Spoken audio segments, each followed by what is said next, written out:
ఏ శుభకార్యానికైనా శుభారంభం. Hi hello welcome to Suman TV. నేను మీ Roshan. So right now I'm with R Parthiban sir. Parthiban sir అంటే మీ అందరికి ఎలా చెప్పాలి, ఆయిలెత్తు ఓర్వన్ అంటే యుగానికి ఒక్కళ్ళు మీకు చోళరాజు ఉన్నాడు కదా, సో ఆ చోళరాజు ఇప్పుడు నాతో పాటు ఉన్నారు అనమాట. నమస్తే సార్. నమస్తే సుమన్ టీవీ వ్యూవర్స్ అందరికి నా హృదయపూర్వ నమస్కారం. సో ఫస్ట్ తెలుగు ఇంటర్వ్యూ మీది, ఎందుకంటే తమిళ యాక్టర్, తమిళ డైరెక్టర్, తమిళ ప్రొడ్యూసర్ అయినప్పటికి కూడా సౌత్ లాంగ్వేజెస్ లో ఆ రాధాకృష్ణన్ పార్థివన్, పార్థివన్ తెలియని సినిమా లవర్ లేరు. ఫస్ట్ దేవుడికి థ్యాంక్స్ చెప్తారా, అమ్మ నాన్నకి థ్యాంక్స్ చెప్తారా, మీ గురువులకు థ్యాంక్స్ చెప్తారా? దీనికి ఫస్ట్ సినిమాకే థ్యాంక్స్ చెప్తాను. అంతేనా? సినిమా లేకుండా నాకేం వేరేం లేదు. Okay, I knew nothing but cinema. అదే మార్నింగ్ పొద్దునే 4 o'clock నాతో డే స్టార్ట్ అవుతుంది, నైట్ 12 o'clock వరకు నథింగ్ బట్ సినిమానే. మార్నింగ్ 4 కి వెళ్ళేస్తారా? యా, డైలీ బ్రహ్మ ముహూర్తాన లేస్తారు. ఎన్టీ రామారావు గారు కూడా అలాగే కరెక్టా 4 o'clock లేస్తారు వాళ్ళు, కరెక్టా? అదే మరి నేను బ్రహ్మ ముహూర్తాన్ని లేస్తాను. అప్పటి నుంచి సినిమా, అంతే. Cinema, poem, nothing but cinema. అదే తమిళ సినిమా, తెలుగు సినిమా. మీరు చెప్పినట్టే యుగానికి ఒకడు, లేటెస్ట్ హ్యాపీనెస్ మళ్ళీ ఇప్పుడు రీ రిలీజ్ చేస్తారు. PS1 కూడా PS1 వేరే, యుగానికి ఒకటి దా నాతో స్పెషల్. చోళా కింగ్ క్యారెక్టర్ ఉంది కదా, దాన్ని చూసి నాకు 3 తెలుగు ఫిల్మ్ వచ్చింది. ఆ క్యారెక్టర్ ని చూసి ఇంప్రెస్ అయ్యి ఓకే ఇప్పుడు చేస్తాను. దిల్ రాజు గారు ఫిల్మ్ ఒకటి, కొత్త ఫిల్మ్ ఒకటి చేస్తాను. అప్పుడు చేసింది ఇప్పుడు గుర్తు పెట్టుకున్నారు. ఇప్పుడు చూడండి, అప్పుడు చూడలేదు ఎవరు, ఇప్పుడే చూస్తారు. కానీ ఏ క్యారెక్టర్ చేసినా కానీ పరకాయ ప్రవేశం చేసేస్తారు, ఇన్వాల్వ్ అయిపోతారు. ఆ క్యారెక్టర్ ఈయన కోసమే డిజైన్ చేసాం అనేలాగే ఉంటాయి మీ క్యారెక్టర్స్ అన్ని కూడా. నేను అక్సెప్ట్ చేసినప్పుడే అదా చేస్తాను. It should be very suitable for me. I'm not like Ajith లాగను, అరవింద్ స్వామి లాగను, అలాంటి ఒక యాక్టర్ లేదు. సో ఇట్ షుడ్ బి అది సూటబుల్ గా ఉండాలి. ఓకే, ఇప్పుడు విజయ్ సేతుపతి ఒక ఈ మహారాజాలో ఆయనతో క్యారెక్టర్, విజయ్ సేతుపతి అన్ని మెర్జ్ అయింది. అవును, అలాంటి నాతో ఫస్ట్ ఫిల్మ్ ఎముడే నా మొగుడు, ఓకే, రౌడీ గారి పెళ్ళం, ఇదంతా నాతో ఫస్ట్ ఫిల్మ్ తో రీమేక్. ఓకే, ఆ క్యారెక్టర్ నాకు నిండా సూటబుల్ గా అయింది, వెళ్ళదా నేను స్టార్ అవుతుంది. ఓకే. సో ఆ సూటబిలిటీ ఆఫ్ ద క్యారెక్టర్ నాకు యుగానికి ఒకటిలో అదే నేను చేసిన best film. Okay. So actual గా చెప్పాలంటే ఈ మధ్య డైరెక్టర్స్ అందరూ కూడా టర్న్ అవుతున్నారు అనమాట యాజ్ యాక్టర్ గా. అది మీ తమిళతోనే స్టార్ట్ అయిందని చెప్పుకోవచ్చు. అసలుకి మీరు గాని, సముద్ర కనిసారి గాని, సూర్య గారు గాని, మా తెలుగు వాళ్ళకి ఇప్పుడు స్పెషల్ విలన్ రోల్స్ అంటే మీరే గుర్తొస్తారు. సో వాళ్ళిద్దరు బాగా దగ్గర అయిపోయారు. ఇప్పుడు మీరు కూడా దగ్గర అవుతున్నారు ఇంకా. సో నెక్స్ట్ ఇయర్ నుంచి నిండా పిక్చర్ చేస్తాను, తెలుగులో చేస్తారు. ఓకే సార్, రీసెంట్ గా నేను భాగ్యరాజ్ గారి ఇంటర్వ్యూ చేశాను. ఒక ఎన్సైక్లోపీడియా అని చెప్పుకోవచ్చు ఆయన. బట్ ఆయన దగ్గర మీరు పనిచేశారు కాబట్టి ఆల్మోస్ట్ మీరు కూడా ఒక ఎన్సైక్లోపీడియా. ఎందుకంటే 1984లో యాజ్ ఎ అసిస్టెంట్ డైరెక్టర్ గా మీ కెరీర్ ని స్టార్ట్ చేసి దాదాపు 16 to 17 films director, 14 films as a producer, more than 100 pictures as a actor and poet, lyricist, singer. ఎలా పాసిబుల్ అవుతుంది సార్? అసలు ఏం చెప్తారు మీ కెరీర్ గురించి? అదే చెప్పాను కదా, సినిమా ఇది అన్ని సినిమాలో ఉండదనే ఉంది. ఇది చేస్తేనే, లిరిక్స్ రాస్తేనే అది సినిమాదా, డైరెక్ట్ చేస్తాను, ప్రొడ్యూస్ చేస్తాను, అది ఇది తప్ప నాకు వేరేం తెలియదు కదా. అది స్టేజ్ బై స్టేజ్ నేను ఇంప్రూవ్ చేస్తాను. లైక్ ఫస్ట్ నన్ను నేనే హీరోగా ఇంట్రొడ్యూస్ చేసిన ఫస్ట్ డైరెక్టర్ నేనే. I think the whole universe లో నన్ను నేనే హీరోగా ఇంట్రొడ్యూస్ చేసుకున్న ఫస్ట్ డైరెక్టర్ నేదా. ఓకే. అప్పుడు నాతో స్క్రిప్ట్ వచ్చి కొంచెం డిఫరెంట్ గా ఉన్నది వల్ల ఏ హీరోస్ అక్సెప్ట్ చేయలేదు నాతో first film. It was a very negative role. Second half లో టర్న్ అవి అట్నే వెరీ పాజిటివ్ రోల్ అవుతుంది. అప్పుడు ఏ హీరోకి అక్సెప్ట్ చేయలేదని. ఈవెన్ కథ చెప్తే ఎవరి దగ్గరికి వెళ్ళారు? అందరు ఇండస్ట్రీలో ఉండే ఇంక్లూడింగ్ కమల్ సార్ అందరూ చెప్పాను. ఆల్మోస్ట్ అందరు ప్రొడ్యూసర్ చెప్పాను. ఎవరు ఫస్ట్ ఒక 3 సీన్స్ మాత్రమే వింటారు. నో ఇది ఇంత సినిమా, వాళ్ళందరికీ ఒక ఫార్ములా ఉంటుంది. సినిమా అంటే ఈ ఫార్ములా లోపల ఫిక్స్ అవుతూనే అది హిట్. అలాంటి ఒక ఫ్రేమ్ ఆఫ్ మైండ్. దాంట్లో నాతో స్క్రిప్ట్ ఫిట్ అవ్వలేదు. సో అందరూ నన్ను తిప్పి పంపేస్తారు.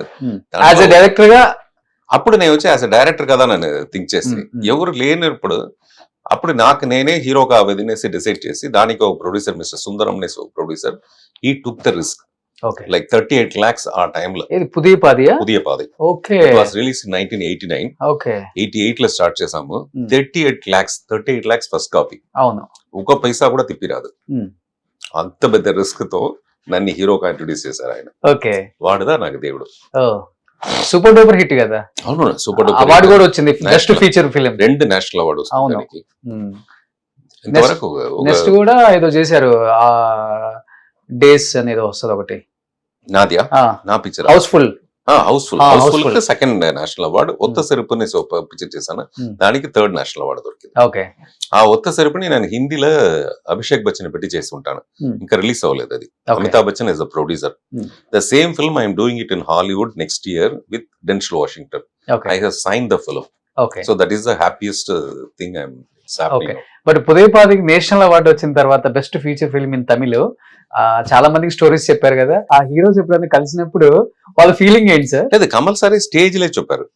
లైక్ అప్పుడు నాకు డేట్స్ లేదు, అదేదో డిలే అయింది, ఆయనే యాక్ట్ చేశారు. ఇప్పుడు ఈ ఫంక్షన్ నేను రాలేదని చెప్తే నేను రాకపోతే పర్లేదని చేస్తారు, దానికోసం వస్తుంది నేను. అలాగా అందరూ హ్యాపీగానే ఫీల్ చేశారు. బికాస్ ఆ క్యారెక్టర్ అందరిని చేయడం మాలదు. యాజ్ ఎ న్యూ ఫేస్ నాకు వచ్చి వేరే దోవలేదు, నా సినిమాని ఉడిచిపోను మాలదు. డెఫినెట్ గా ఏదైనా చేయాలి.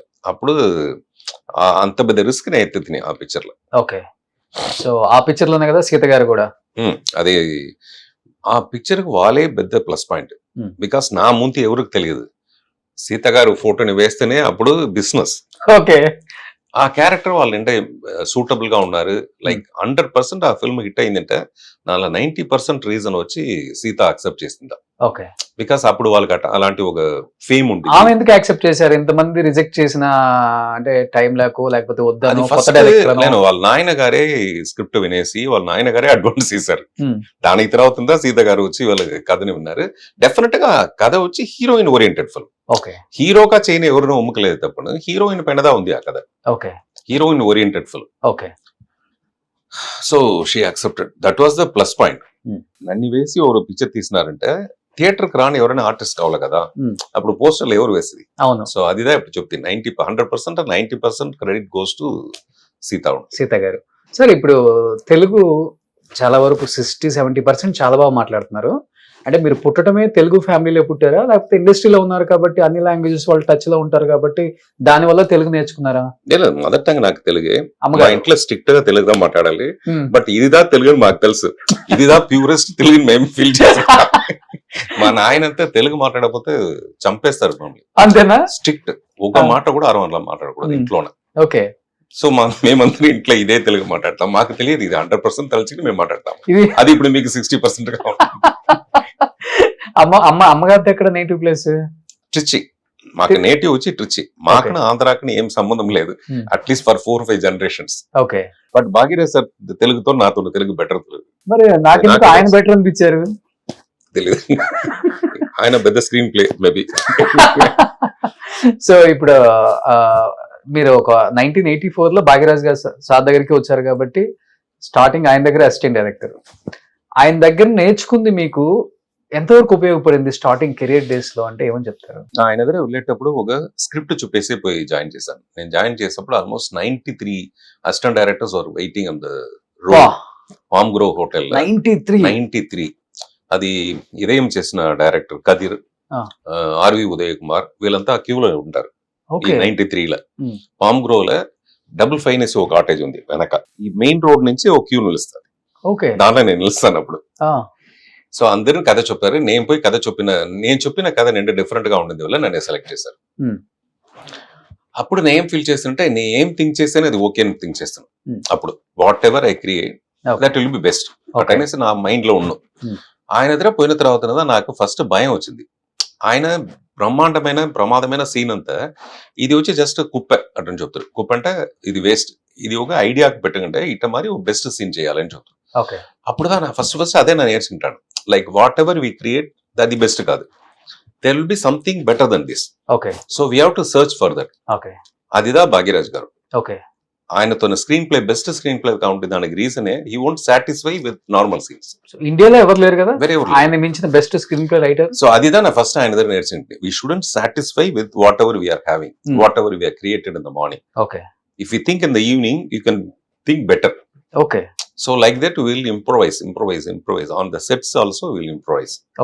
So that improvisation I learned from him. So but Bhagyaraj గారు నా ఇంటర్వ్యూలో చెప్పారు, నేను ఎప్పుడు ఏ స్టోరీ కోసం పెద్దగా కష్టపడింది ఏం లేదు, ఈవెన్ హీరోస్ కూడా నేను నరేషన్ చేసేటప్పుడు సింగిల్ లైన్ చెప్తాను, Hmm. అదేందో ఆటోమేటిక్ గా ఆ సెట్ లోనే కథ రాసేసుకుంటాను, ఆ సీన్లు తీసేస్తాను, అవి సూపర్ డూపర్ హిట్ అయిపోతాయి. అంటే అందుకే కదా సార్ మీరు best screenplay writer.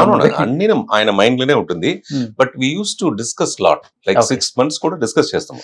Okay. Keep on telling the story daily, morning నుంచి ఫుల్ స్క్రిప్ట్ ఆయన చెప్తారు. Hmm. సో పేపర్ లో ఉంటది, బట్ అన్ని మైండ్ లో ఉంటుంది. Mind లో నాకు ఉంటుంది. అదే మరి ఓ మీకు అదే అలవాటు అదే మరి నేను ఇప్పుడు పేపర్ పడితే అదని పోను సెట్. ఆ. ఈవెన్ హౌస్ఫుల్ నాకు సెకండ్ నేషనల్ అవార్డు తీసింది, అది స్క్రిప్ట్ పేపర్లో లేదు, Hmm. అన్ని మైండ్ లో ఉండి తీసిన ఫిల్మ్ దాది. ఓకే.